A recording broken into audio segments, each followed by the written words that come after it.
পরিবার, অন্যান্য যারা আহত যারা হয়েছেন, সম্মানিত নেতৃবৃন্দ, অন্যান্য যারা রয়েছেন এখানে দর্শক হিসাবে, মিডিয়া বন্ধুরা, আসসালামু আলাইকুম। দেখেন, আমি আপনাদের মতো এত ক্ষুরধার বক্তৃতা করতে পারবো না। আমি তো পুলিশে চাকরি করি, এই কিছু আইন কানুন নিয়ে টুকটাক কাজ করি, বক্তব্য দেওয়া আমার কাজ নেই। তারপরে একটু বলার চেষ্টা করি। ফ্যাসিজম কথাটা আমার কাছে খুব শক্ত মনে হয়। এইটা আমি নটবাগানের মানুষ, তো অনেক সময় একটু আমরা বলে যেটা খায় না মাথায় দেয়, বিষয়টা কি।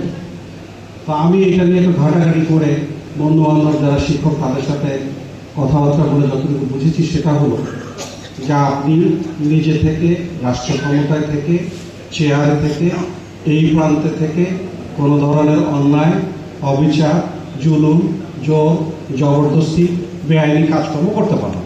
এই তো জিনিসটা কাকে দিয়ে করান?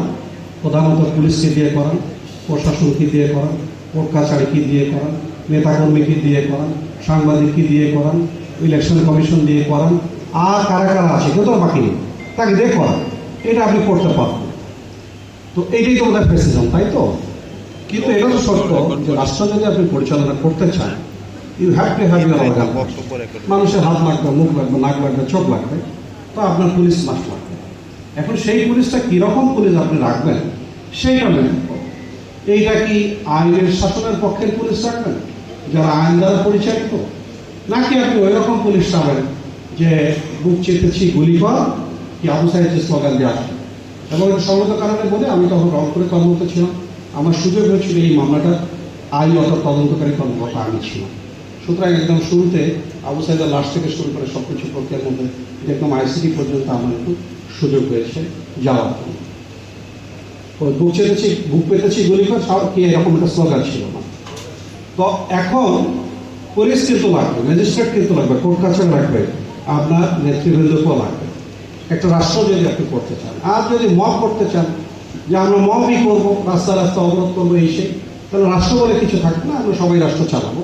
তো সেই রকম যদি চালাতে চাই, আমরা তো দেখেছি গত 2 বছর ধরে চলে যে কীরকম চলছে।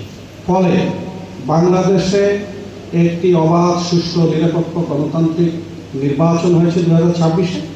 সেইখানে জনগণ যাদেরকে মনে করেছে যে উনি উপযুক্ত, তার ভোট, যার ভোট তিনি দিয়েছেন, যাকে খুশি তাকে দিয়েছেন।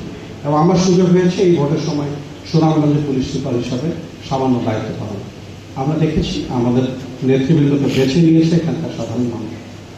তো ডেফিনেটলি ওনারা রাষ্ট্র পরিচালনা করবেন, ওনারাই নেতৃত্ব দেবেন। আমরা রাষ্ট্রের কর্মচারী হিসাবে আমরা প্রচলিত আইনের আমলায় থেকে সেটি করব, এটাই কাঙ্ক্ষিত। আমি বলতে চাই, গত 9 মাস ধরে সুনামগঞ্জে কাউকে গুম করা হয়নি, কাউকে খুন করা হয়নি, কাউকে জবরদস্তি আটক করা হয়নি, বিনা বিচারে এই করা হয়নি, সেই করা হয়নি, পুলিশের ধমক, পুলিশের উস্কানি, এগুলো করা হয়নি। আমি নিশ্চিতভাবে আপনাদের কাছে বলতে চাই, কি ঠিক আছে কিনা? তাই যদি হয় তার মানে বোঝা যাচ্ছে যে রাষ্ট্র ক্ষমতায় যারা রয়েছেন তারা চান এই রাষ্ট্রটি রাষ্ট্রের মতোই চলবে। আমি শেষ করে বলি, আরে শেষ করে বলি বসেন। আমি বারবারই বলেছি যে রাষ্ট্রের নেতৃত্বে একটি দল রয়েছে বাংলাদেশের, একটি অত্যন্ত জনপ্রিয় দল যারা রাষ্ট্র ক্ষমতায় একাধিকবার এসেছে, তারা নেতৃত্ব দিচ্ছে। তো সেই নেতৃত্বের আমরাই আমরা কাজ করছি। এখন করতে গিয়ে আমাদের আপনি এই কথা বলে কিন্তু বক্তব্য খেয়ে হারাই দিলেন, সরি আমি তো ভুলে গেলাম, অল্প মেধাবী মানুষ, আপনারা শুনুন কি বলতে চাচ্ছিলাম ভুলে গেছি। তো আমরা সেই ওই যে গুম করি না সেটা বলছি, আমরা কিন্তু করি। আপনাকে এটি মানতেই হবে যে আপনি যদি একটি রাষ্ট্র চালাতে চান, সেখানে আপনার আইনসভা যেমন লাগবে, এক্সিকিউটিভ লাগবে, আপনার লেজিসলেচার লাগবে। মিনিংটা হলো আপনার ওই বিচার বিভাগ লাগবে, আপনার এক্সিকিউটিভসের পুলিশ ম্যাজিস্ট্রেট লাগবে, বা আইনসভা তো লাগবে যারা আমাদের জন্য আইন করবে। সেইটা আমরা কিন্তু দিক নির্দেশনের সামনে দিকে চলছি। আনফর্চুনেটলি আমি জানি পুলিশের প্রতি আমাদের দেশের মানুষের আকাঙ্ক্ষা বেশি। আমরা জানি যে জুলাই একটা বড় আকাঙ্ক্ষা, সেই আকাঙ্ক্ষা হলো বৈষম্যহীন, গণতান্ত্রিক, অবাধ, সুষ্ঠু, নিরপেক্ষ, ট্রান্সপারেন্ট, স্বচ্ছ রাষ্ট্র ব্যবস্থা, পুলিশি ব্যবস্থা, বিচার ব্যবস্থা, রাজনৈতিক বন্দোবস্ত, ঠিক আছে তো?